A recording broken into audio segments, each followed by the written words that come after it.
bring word from His Grace Viserys Targaryen.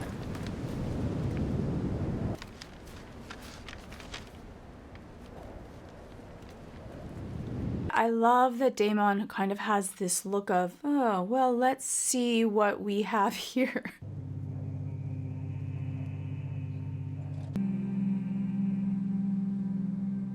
He gives this wry little tiny smile, which makes us feel like he's happy. We already know that his brother's coming in to save him with ships and probably dragons. And this could be this point of peace between two brothers that has decided that he's going to take him back into the fold.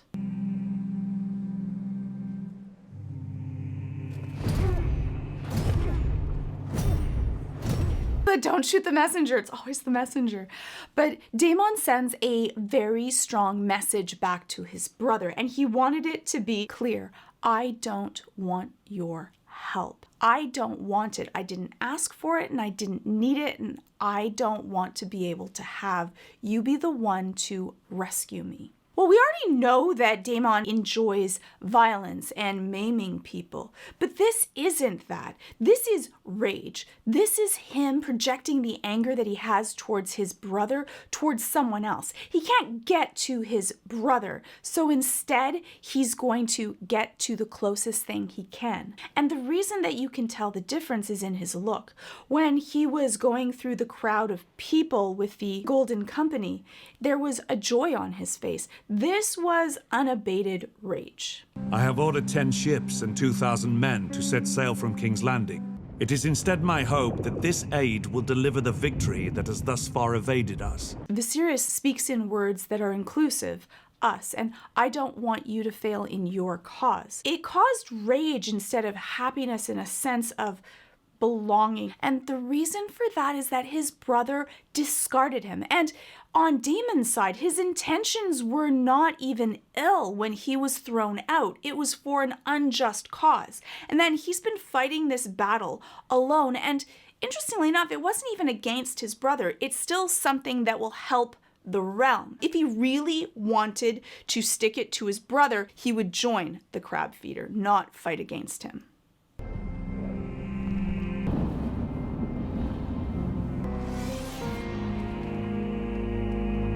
Here he is holding up Dark's sister as an offering of peace, or even let's join forces against my brother who, out of everything, I don't want to have any help from. Dark, draw.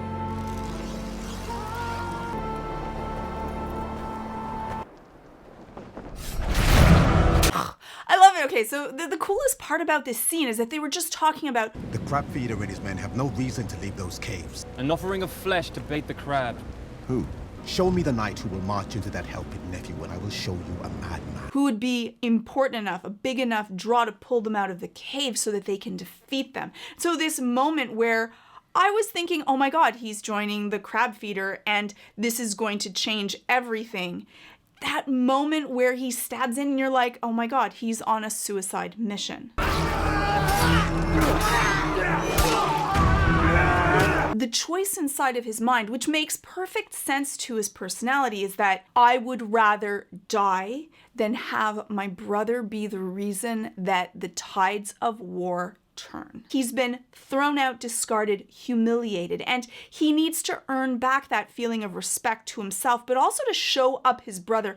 I didn't need you. I did this on my own. For a lot of us, we feel that way when we've tried to accomplish something. We don't want the person that slighted us or talked bad about us or thought that we couldn't do it be the one that suddenly comes in and swoops and takes care of us because we weren't able to be strong enough to do it ourselves. And that's why the scene of him decimating the messenger is really important. I'm going to do this on my own, and to hell with you for trying to help me. Those twitchy little tiny movements, they actually enact something in our limbic system that makes us feel not at ease. And so I love this character. I think that he did an amazing job at being able to play this eerie, scary person that isn't exactly just right. And then when he gets stabbed with all these arrows and pulls them out, now he's just running on adrenaline. And the cool part with adrenaline is that we actually have endorphins that will release so that we don't feel pain when we're in serious injury. That's why sometimes a paper cut hurts more than having a huge stab wound. And that lasts for a certain period of time. After a while, you will feel the pain.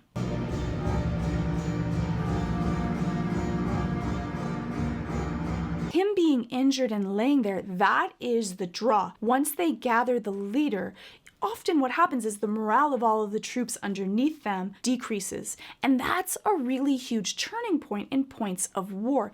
It's a lot about how people feel more than even what the numbers are. You have a large group of people, but they don't have that want to be able to win or don't believe in the cause, they're not going to fight as hard. Gaining Daemon would possibly create a huge morale boost for the crab feeders people and a decrease in morale in everyone that's on Daemon's side.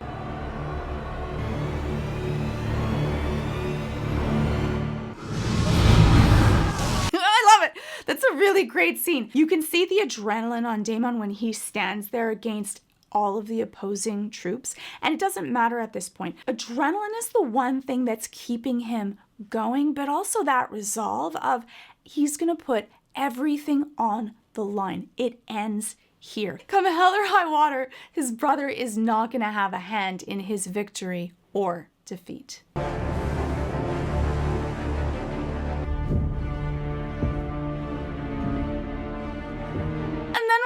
And he comes out with the crab feeder, like just part of him. I don't know if I'm the only one. I'm kind of sad, like sad in a weird way, that we didn't get to see more of him because he was this really creepy and eerie bad guy that I just enjoyed watching on screen. Watching my videos are a great way to get familiar with the basics of psychology, but to learn more about science and technology, check out my sponsor, Brilliant. Brilliant is the online interactive STEM learning platform with college-level courses on neural networks, computer science, math, physics, quantum mechanics, game theory, and a lot more. And they're all taught in visual, hands-on ways. But we know through research that the best way to learn information is to integrate it in small chunks and to have that integration be interactive. So you're doing this hands-on learning experience. So you're not just being fed information, but you're learning the ways in which it interacts with the world around us. If you ever feel stuck, Brilliant has in-depth explanations that break down the principles even more. I'm working through the course on scientific thinking, and it's really wonderfully set out because it teaches me the way that I learn. I like hands-on questions and animations and demonstrations so that if I'm confused, I can actually see it or interact with it. Brilliant has all of these college-level courses, but they're taught in ways that anyone can learn and at the pace and level that works for you. So you can stay at home, learn, and become more adept at the things that you want to evolve, and it won't break your budget. Brilliant has thousands of lessons just like these, and there's always new exclusive content being added each month, so you never have to stop learning. All you have to do to get started for free is visit brilliant.org/Georgia Dow or click on the link in the description. The first 200 people will get 20% off Brilliant's annual premium subscription. So just click on the button on the screen or head on over to brilliant.org/Georgia Dow. So let me know your thoughts on this scene. Was it as epic for you as it was for me? And also your feelings on the crab feeder. Did you want to see more of him? Were you a little bit sad that he was just kind of cut down and we really didn't even see how does he fight? Let me know in the comments below, and hopefully I'll see you on the next video.